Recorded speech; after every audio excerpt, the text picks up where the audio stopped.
महाराज श्री पिछले 5 सालों से जीवन में अंधकार छाया हुआ है, कभी भी सफलता नहीं मिल रही है। जीवन में आगे क्या करूं क्या ना करूं समझ नहीं। सफलता किसे माना है आपने?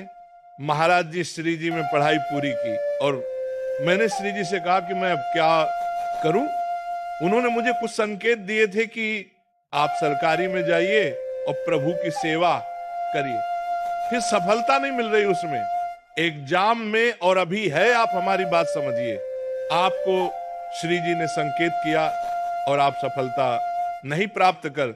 दोनों बातें झूठी है ना, दोनों बातें झूठी हैं। आप सत्य को स्वीकार कीजिए। श्री जी के संकेत को आप जानने लगे। आप श्री जी के संकेत तो तभी जब आप उनकी मन की बात जान लेना, तो आप कितने बड़े सिद्ध हो गए। और फिर सफलता किसकी चाहते हो? प्रकृति जन की। आप श्री जी के संकेत को जान जाओगे तो श्री जी के प्रेम की सफलता चाहोगे, लोकवत नहीं। और ये लोक की सफलता सुनो, पहले प्रारब्ध के अधीन है। इसकी सफलता के लिए श्री जी से प्रार्थना मत करो, हमारी बात समझना। विद्या जी एक बहुत बड़े बड़े महापुरुष हुए हैं। उन्होंने अपने माता पिता को सुखी करने के लिए, धन प्राप्ति के लिए गायत्री अनुष्ठान किया। ब्राह्मण कुल में जन्म हुआ था। एक पुरुष चरण 24 लाख गायत्री होता है। उन्होंने एक पुरुष शरण किया, 2 पुरुष शरण किया, एक बार भी कोई धन की प्राप्ति नहीं हुई। आखिरी में उन्होंने सन्यास लिया। जे सन्यास लिया, माता गायत्री प्रकट हो गई। उनका अब इंद्रास भी मांगो तो आपका, तो बोले अब क्या जरूरत है, अब तो वैरागी हो गया, विरक्त हो गया। माता पिता भी पधार गए उनकी सेवा के लिए। अर्थ जाना, 23 पुरुष शरण किए, आप तब नहीं आए। उनका तुम्हारे अनंत जन्मों में ऐसे 24 महापाप थे जिनके कारण मैं नहीं आ पा रही थी। अब वो 23 पूर्ण से चरण से नष्ट हुए, पुरुष चरण से, और 24वां तुमने सन्यास लिया। तो अब आप जो चाहो, बोले अब चाहिए ही नहीं, क्योंकि आप सन्यासी हो गए, अब ब्रह्म प्राप्ति के लिए। तो इससे आभास होता है कि अगर हमारा बुरा प्रारब्ध है तो हमको भोगना पड़ेगा।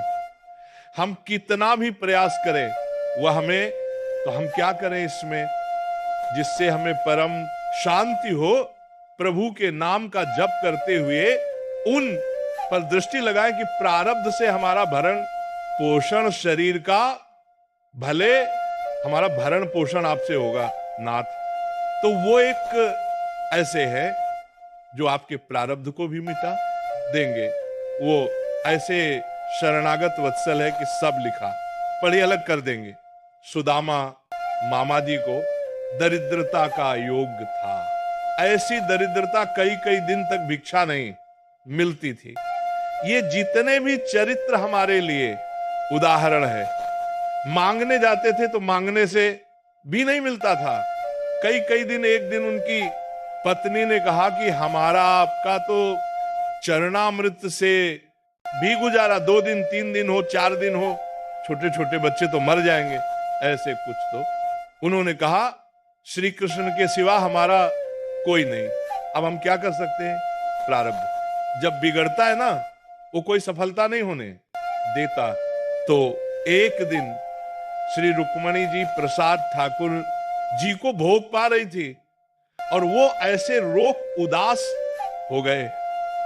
तो कहा प्रभु ऐसी स्थिति हमने जब आपकी देखी, तो किसी भक्त को जब कष्ट होता है तब आपको ऐसे देखा है। कौन सा भक्त है और क्या कष्ट है? तो कहा एक सुदामा नाम के हमारे मित्र हैं, कई दिन से भोजन में उनको प्रभु आपके मित्र और मैं आपकी दासी, मां लक्ष्मी का अवतार, आप हुक्म कीजिए।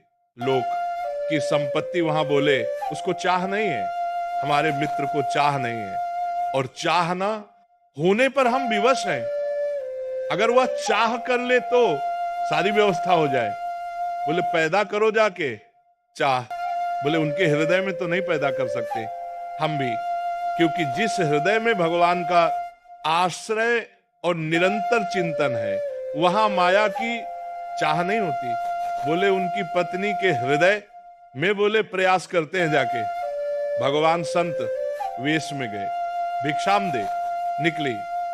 अतिथि का सत्कार करना गृहस्थ का धर्म होता है।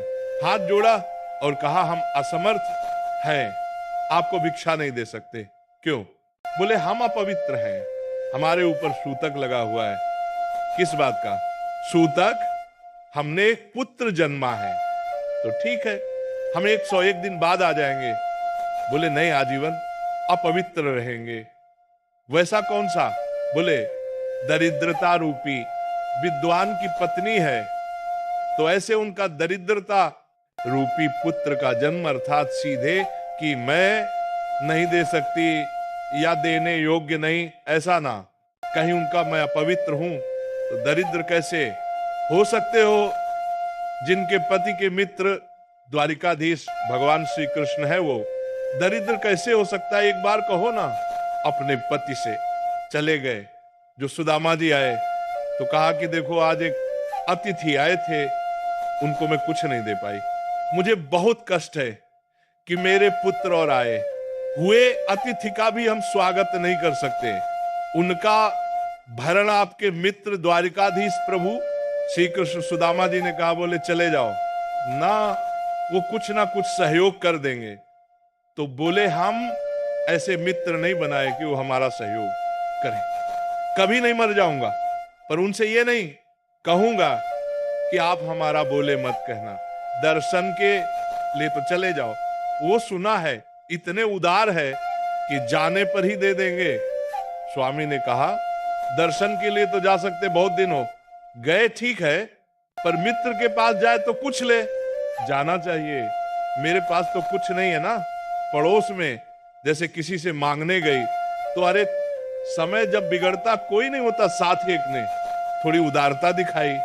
तो चावल पछोरने पर जो आगे कणका होते हैं चावल के जो प्राय, वह लिए सुदामा जी। सुदामा जी ने कहा हमारे प्रभु भाव के भूखे हैं, कुछ ले जाएंगे, खाली हाथ तो नहीं है पोटरी में सारांश में बता रहे हैं। द्वारपालों ने देखा कि हड्डी हड्डी शरीर में कई जगह से फटे वस्त्र बवाई, फटी हुई मतलब दिखाई दे रहा था दरिद्रता की मूर्ति है ये। तो कहा किससे मिलना है तुमको? तो उन्होंने कहा श्री कृष्ण से। बोले संभाल के बोलो, क्योंकि पार्षद अनंत कोट ब्रह्मांडों के नायक प्रभु क्या ऐसे बोले। कोई श्री कृष्ण ऐसे गली, अरे उनका जाके तो तुम बोलो ना, श्री कृष्ण से जाकर कह दो कि